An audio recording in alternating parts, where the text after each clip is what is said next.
Hello everybody, how are you? I hope you all are doing great as I am. So I am Uma Shukla here once again. आप सबको फिर से एक बार tense को बहुत easy तरीके से समझाने की कोशिश करते हुए सो लेट मी एक्सप्लेन। वैसे तो हमने तीनों टेंस के चारों काइंड्स जो है वो कवर कर लिए हैं, लेकिन फिर भी मैं तीनों टेंस के एक जो तीनों टेंस के काइंड्स है वो तीनों एक साथ एक ही वीडियो में कवर करूँगी। कैसे? जैसे तीन है, प्रेजेंट, पास्ट, फ्यूचर है, और इनके चार काइंड से सिंपल, कंटिन्यूस, परफेक्ट और परफेक्ट कंटिन्यूस। तो एक वीडियो में हम तीनों टेंस के सिंपल कवर करेंगे, एक में कॉन्टिन्यूस, एक में परफेक्ट और एक में परफेक्ट कंटिन्यूस। इस तरह से चार वीडियोस बनेंगे और मुझे लगता है ये ज़्यादा आसान होगा समझने में।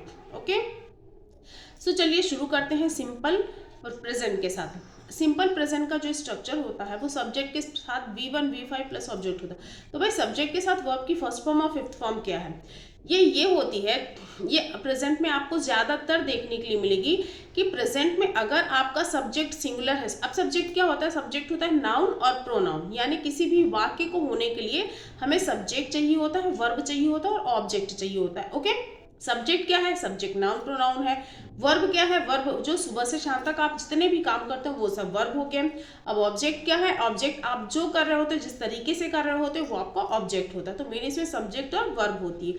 तो आई होप सब्जेक्ट आपको समझ में होगा कि सब्जेक्ट नाउन और प्रोनाउन है, किसी भी व्यक्ति का नाम और प्रोनाउन सब्जेक्ट होता है, और वर्ब सुबह से शाम तक जो आप काम करते हो वो वर्ब है।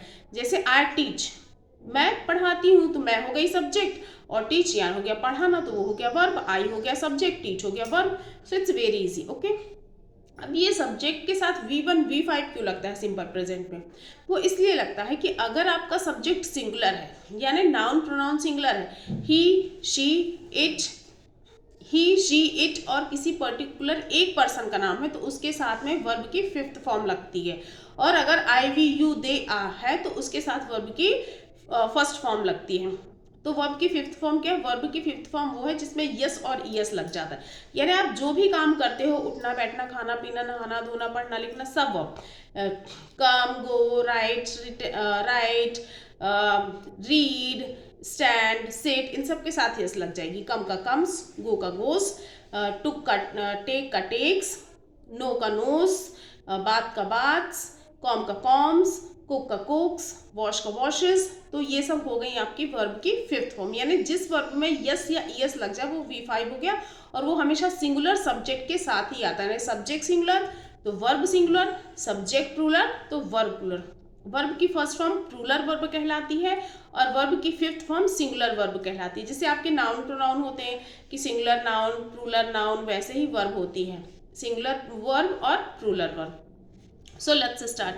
हमने कहा subject V1 V5 plus object. Subject singular तो V5, सब्जेक्ट प्लूरल तो V1, और ऑब्जेक्ट इसका निगेटिव है subject plus do does plus V1 plus object. अब डू डज क्यों भाई? सब्जेक्ट सिंगुलर है तो डज, सब्जेक्ट प्लूरल है तो do. Then interrogative do does plus subject plus V1 plus object. यहाँ पे भी यही अगर सब्जेक्ट सिंगुलर है तो डज, सब्जेक्ट प्लूरल है तो डू।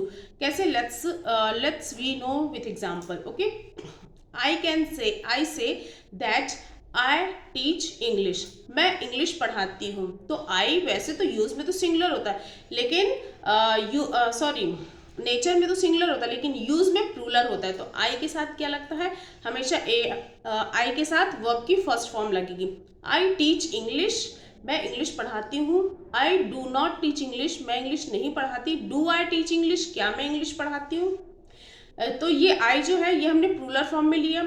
अब एक सिंगुलर का करते हैं। ओके, जैसे शी क्या है? सिंगुलर है, तो शी टीचेस इंग्लिश, वह इंग्लिश पढ़ाती है, यानी हमने टीच के साथ में ईएस लगा दिया, और सी भी हमारा सिंगुलर, टीचेस भी हमारा सिंगुलर, तो सब्जेक्ट भी सिंगुलर, वर्ब भी सिंगुलर। शी टीचेस इंग्लिश, वह इंग्लिश पढ़ाती है। She does not teach English, वह इंग्लिश नहीं पढ़ाती। डज शी टीच इंग्लिश, क्या वो इंग्लिश पढ़ाती है?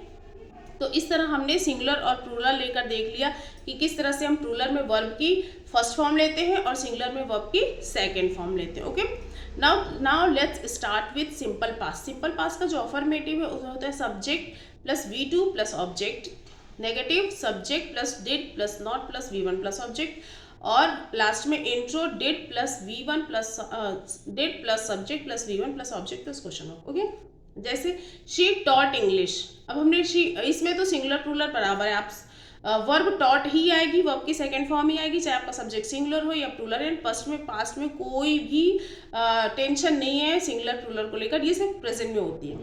सो शी टॉट इंग्लिश, उसने इंग्लिश पढ़ाया। She did not teach English, उसने इंग्लिश नहीं पढ़ाया। हमने डिड लगा दिया तो यहाँ पे वर्ब की फर्स्ट फॉर्म आ गई। डिड शी टीच इंग्लिश, क्या उसने इंग्लिश पढ़ाया, तो ये हो गए हमारा पास्ट। अब आते हैं फ्यूचर में। फ्यूचर सिंपल की जो अफर्मेटिव का स्ट्रक्चर था, subject plus will plus V1 plus object, इसमें विल पहले से लगा है, इसमें कोई भी हेल्पिंग वर्ब लगाने से जरूरत नहीं है। इसका निगेटिव होगा subject plus will plus not plus V1 plus object. Intro होगा will plus subject plus V1 plus object plus question mark. Okay, इसका एग्जांपल होगा शी विल टीच इंग्लिश, वो इंग्लिश पढ़ाएगी। She will not teach English, वो English नहीं पढ़ाएगी। Will she teach English, क्या वो इंग्लिश पढ़ाएगी। तो ये थे हमारे तीनों के स्ट्रक्चर्स, एग्जाम्पल्स। तो मैंने अपनी तरफ से पूरा प्रयास किया कि आप लोगों को चीज़ें समझ में आ जाए।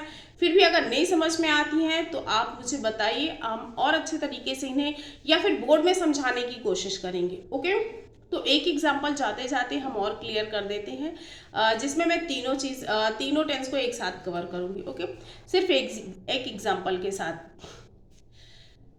रोहन प्लेज मैच, यहाँ पे रोहन के साथ प्लेज लगा है, वर्ब की फिफ्थ फॉर्म लगी, यानी ये सिंपल का है। Rohan plays match, Rohan does not play match, does Rohan play match, Rohan played match, Rohan did not play match, did Rohan play match, Rohan will play match, Rohan will not play match, will Rohan play match. इसकी Hindi meaning होगी Rohan match खेलता है, Rohan match नहीं खेलता है, क्या Rohan match खेलता है, रोहन ने मैच खेला, रोहन ने मैच नहीं खेला, क्या रोहन ने मैच खेला, रोहन मैच खेलेगा, रोहन मैच नहीं खेलेगा, क्या रोहन मैच खेलेगा। तो इसी तरह के वीडियोस के लिए आप सब्सक्राइब करिए, कमेंट करिए, और तो हम और लाएंगे।